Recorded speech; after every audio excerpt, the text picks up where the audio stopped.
Assalamualaikum warahmatullahi wabarakatuh. Perkenalkan, saya Rania Malia dengan NIM C1C0201008. Di video kali ini saya akan membahas terkait dengan rekonsiliasi fiskal dengan dosen mengampu mata kuliah perpajakan luar, yaitu Bapak Dr. Wirni Eka Putra, SEMSI, CCNR. Jadi yang pertama teman-teman, di sini kita akan membahas terlebih dahulu terkait dengan apa sih pengertian dari rekonsiliasi fiskal ini.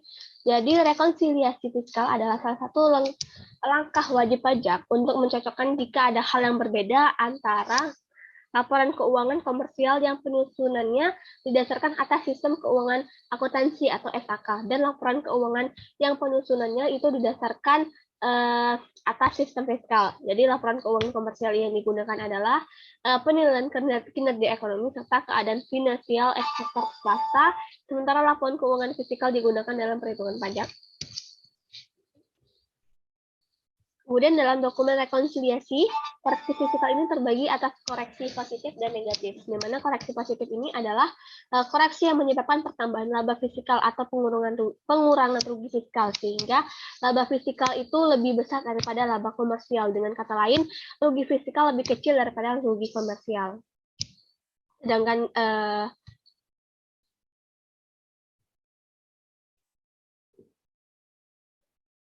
kemudian faktor yang menyebabkan koreksi fiskal ini menjadi positif, yang pertama ada beban biaya dalam kepentingan pribadi wajib pajak, kemudian yang kedua imbalan atau pergantian terkait dengan pekerjaan atau jasa, yang ketiga dana cadangan, yang keempat kelebihan pembayaran kepada pihak yang mempunyai hubungan istimewa terkait dengan pekerjaan yang dilakukan, yang kelima pajak penghasilan, yang kelima harta yang dihibahkan, yang keenam pembayaran gaji kepada pemilik, yang ketujuh sanksi administratif, yang kedelapan selisih penyusutan atau amortisasi komersial, yang ke-9 biaya dan penerima menagih dan menjaga penghasilan dan terkena PPh final, dan yang terakhir atau 10 yaitu kesesuaian dengan fiskal positif lainnya yang tidak berasal dari faktor yang sudah disebutkan.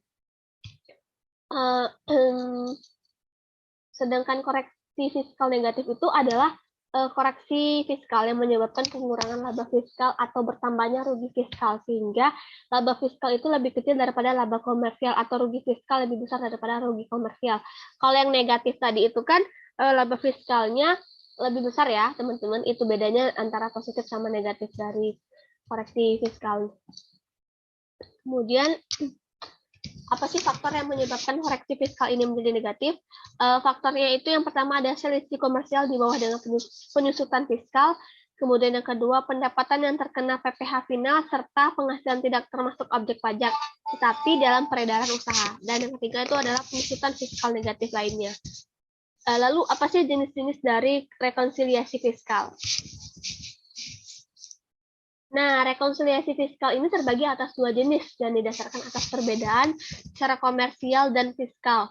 Yang pertama itu adalah rekonsiliasi beda tetap. Jadi, rekonsiliasi ini diakibatkan oleh transaksi yang diakui wajib pajak sebagai pendapatan atau biaya. Sesuai dengan standar akuntansi keuangan, rekonsiliasi beda tetap ini membedakan antara laba kena pajak dengan laba akuntansi sebelum pajak yang muncul. Karena transaksi ini yang mengacu pada undang-undang perpajakan itu tidak terhapus dengan sendirinya pada periode lainnya. Kemudian jenis yang kedua itu adalah rekonsiliasi beda waktu. Jadi ini disebabkan oleh bedanya waktu antara sistem akuntansi dan sistem perpajakan.